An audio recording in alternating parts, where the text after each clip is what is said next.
दोस्तों, आज की कहानी है। एक पिता ने बड़े ही लाड प्यार से अपनी पुत्री को पाल पोस कर बड़ा किया।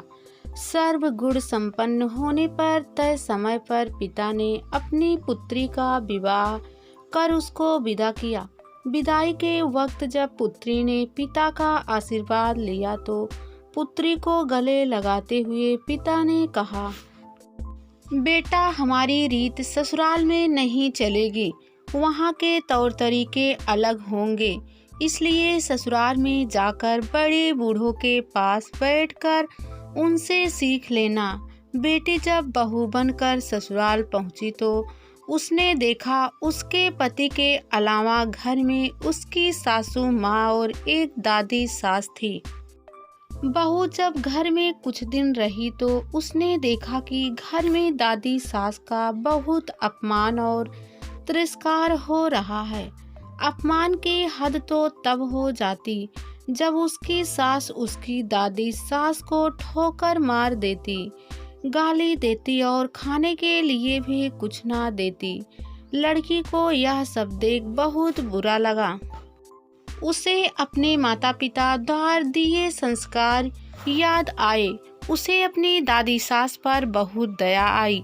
उसने सोचा, घर में बड़े बूढ़ों का तिरस्कार होने से घर नरक बन जाता है। मुझे अपनी दादी सास के लिए कुछ करना चाहिए। उसने सोचा, अगर वह अपनी सास को समझाने का प्रयास करेगी तो उसकी सास उसके साथ भी इस तरह का बर्ताव करने लगेगी। उसने खुद अपनी दादी सास को सेवा करने का सोचा।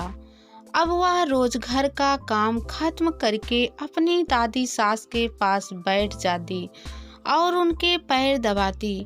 कुछ दिनों बाद ही सास को बहू का इस तरह दादी सास के पास बैठना और उनकी सेवा करना अच्छा नहीं लगने लगा। एक दिन सास ने बहू को बुलाया और कहा, बहू, तुम घर का सारा काम छोड़कर हमेशा दादी सास के पास क्यों बैठी रहती हो? बहू को पता था कि एक ना एक दिन उसकी सास उससे यह सवाल जरूर पूछेगी। बहू ने कहा, माँ जी, मैंने घर का सारा काम खत्म कर लिया है। अगर फिर भी कुछ बाकी रह गया है तो काम बताइए। सास बोली, काम तो कुछ नहीं है, लेकिन दिन भर दादी सास के पास बैठना ठीक बात नहीं। बहू ने सास की बात को बड़े ध्यान से सुना और कहा, माँ जी, मेरे पिताजी ने हमेशा मुझे यही सिखाया है कि जवान लड़के लड़कियों के बीच कभी नहीं बैठना। अगर जीवन में कुछ सीखना है तो घर के बड़े बुजुर्गों के पास बैठना। हमारे घर में सबसे बुजुर्ग दादी सास ही हैं, इसलिए मैं उनके पास बैठती हूँ।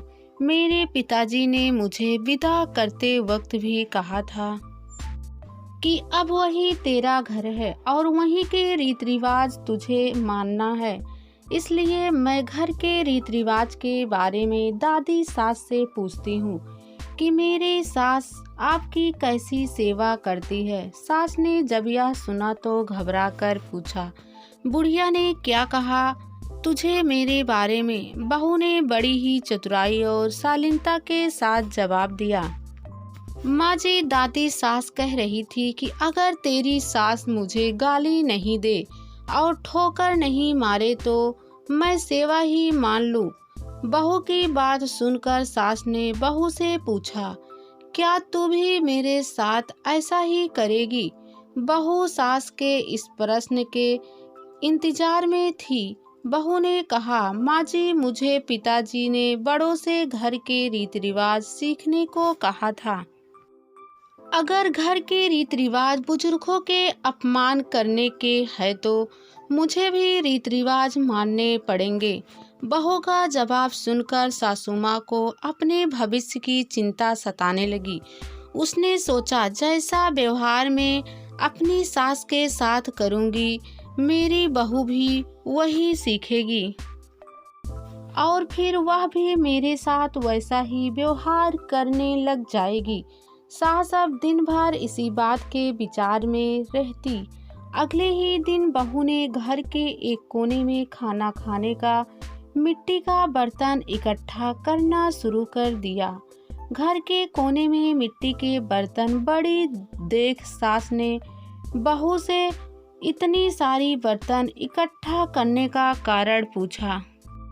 बहू, तुमने यह मिट्टी के बर्तन क्यों जमा की है? बहू ने बड़ी ही विनम्रता से कहा, माँ जी, आप दादी सास को मिट्टी के बर्तन में ही भोजन देती हैं, इसलिए मैंने सोचा कि बाद में मिट्टी के बर्तन मिले ना मिले, इसलिए अभी से ही आपके लिए मिट्टी के बर्तन जमा कर देती हूँ।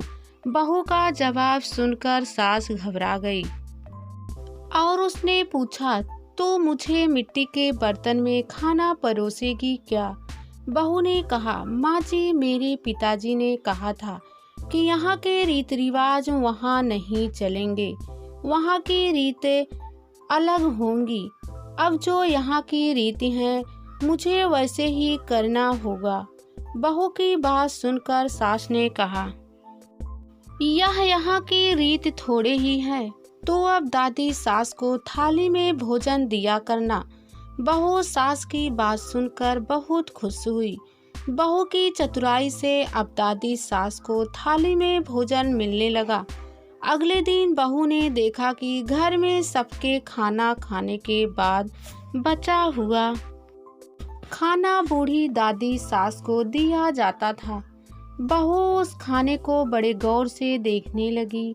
बहू को इस तरह खाने को देखने पर सास ने पूछा, बहू, क्या देखती हो?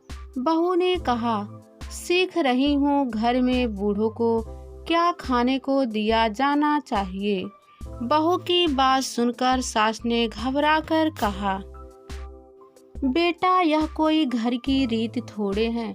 कल से तू दादी सास को पहले भोजन दिया करना। बस अगले दिन से ही दादी सास को बढ़िया भोजन मिलने लगा। धीरे धीरे बहू ने सास की सारी आदतों को बदल दिया। अगर बहू अपनी सास को उपदेश देती कि उन्हें बड़े बूढ़ों के साथ इस तरह का व्यवहार नहीं करना चाहिए, तो सास उसकी बात कभी नहीं मानती। इसलिए आज की युवा पीढ़ी को चाहिए कि उपदेश देने के बजाय खुद के आचरण में सुधार करना चाहिए। इसलिए कहा गया है, बातों का असर नहीं पड़ता, आचरण का पड़ता है।